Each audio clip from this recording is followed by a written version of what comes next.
GST இல்லாமல் வியாபாரம் பண்ணலாமா? பண்ணலாம். கடந்த 1 மாதத்துக்கு முன்னாடி நான் ட்ரெயினில் வந்து ட்ராவல் பண்ணிக்கிட்டு இருக்கும்போது, நான் ஜிஎஸ்டி சம்மந்தமா தொலைபேசியில் நான் உரையாடிக்கிட்டு இருக்கும்போது, பக்கத்தில் உள்ள சகோதரர் வந்து என்கிட்ட ஒரு கேள்வி கேட்டார்.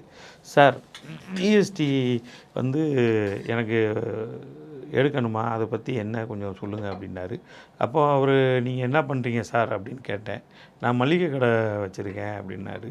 அப்போது நீங்கள் வந்து ஒரு மாதத்துக்கு எவ்வளவு வந்து வியாபாரம் பண்ணுவீங்க அப்படின்னு கேட்டேன். மாதத்துக்கு வந்து நான் ஒரு 3,00,000 பொருளை வந்து விற்பேன் அப்படின்னாரு. அப்போ வருஷத்துக்கு வந்து 36,00,000 தான் வருது. அதனால் உங்களுக்கு வந்து ஜிஎஸ்டி வந்து தேவை கிடையாது, எடுக்கணும்னு அவசியமும் கிடையாது அப்படின்னேன். அதில் வந்து நீங்கள் எவ்வளோ தூரத்துக்கு பர்ச்சேஸ் பண்ணியிருக்கீங்களோ அதுக்கு நம்ம லாபத்தை சேர்த்து தான் நம்ம விற்போம்.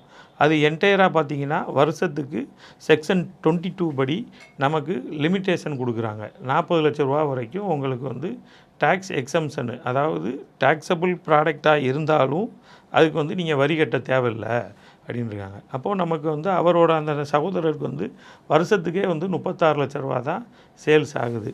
அப்போ அவர்கிட்ட நான் கேட்டேன், நீங்கள் எவ்வளோ தூரத்துக்கு பர்ச்சேஸ் பண்ணுறீங்க அப்படின்னு கேட்டேன். சார், நான் வந்து ஒரு பர்ச்சேஸ் வந்து ஒரு 30,00,000 வருஷத்துக்கு பண்ணுவேன் அப்படின்னாரு. சரி, அப்போ 30,00,000 நீங்கள் வருஷத்துக்கு பண்ணி 36,00,000 வரைக்கும் சேல்ஸ் பண்ணிங்கன்னா உங்களுக்கு வந்து ஜிஎஸ்டி கிடையாது. அடுத்த வருஷம் நீங்கள் நான் திருப்பி இந்த ஃபண்டை வச்சு திருப்பி நீங்கள் ரொட்டேஷன் பண்ணுறீங்க, வாங்கி விற்கிறீங்க, 40,00,000க்கு மேலே போயிருச்சுன்னா அடுத்த வருஷத்துலேருந்து நீங்கள் வந்து ஜிஎஸ்டி வந்து கட்டணும். என்றைக்கு லிமிட்டு அந்த 40,00,000 கிராஸ் ஆகுதோ அதுக்கு அதை மட்டும் ஃபஸ்ட் இயரை மட்டும் எக்ஸம்ஷன் வச்சுட்டு அதுக்கப்புறம் உண்டான அமௌண்ட்டை ஃபுல்லாமே நீங்கள் டேக்ஸ் கட்டணும். உதாரணத்துக்கு வந்து ஃபஸ்ட் இயர் வந்து அவருக்கு 36,00,000 தான் ஆயிருக்கு. செகண்ட் இயர் வந்து 48,00,000 போயிருச்சு.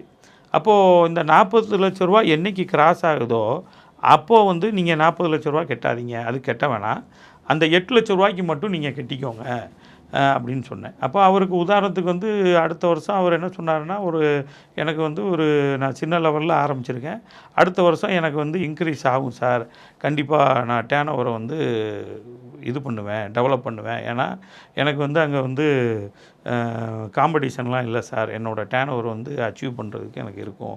அப்போது செகண்ட் இயர் வந்து 40,00,000 மேலே கிராஸ் ஆகணும் போது அந்த 40,00,000 கழிச்சிட்டு என்றைக்கு 40,00,000 மேலே வருதோ 30 நாளுக்குள்ளே நம்ம ஜிஎஸ்டி எடுக்கணும். அந்த ஜிஎஸ்டி எப்படி வரும்னா, நம்ம பேன் பேஸ்டு, பேன் நம்பர் இருந்தால் தான் ஜிஎஸ்டி எடுக்க முடியும். அப்போது எடுத்துருங்க, அன்னையிலேருந்து நீங்கள் பேலன்ஸ் என்ன இருக்கீங்களோ 30 டேஸ்லேருந்து எவ்ரி மந்த் 3B ஃபைல் பண்ணிடுங்க அப்படின்னு அவருக்கு அந்த சகோதரருக்கு சொன்னேன். அவர் ரொம்ப நாளாக வந்து இந்த ஜிஎஸ்டி ஒரு ஆள் வரும், ஒரு ஆள் வராது, இப்படி ரொம்ப குழப்பத்தில் இருந்தபோது நம்மள்கிட்ட கேட்டவங்க அவர் வந்து ரொம்ப மனநிறைவாக இருந்தார்.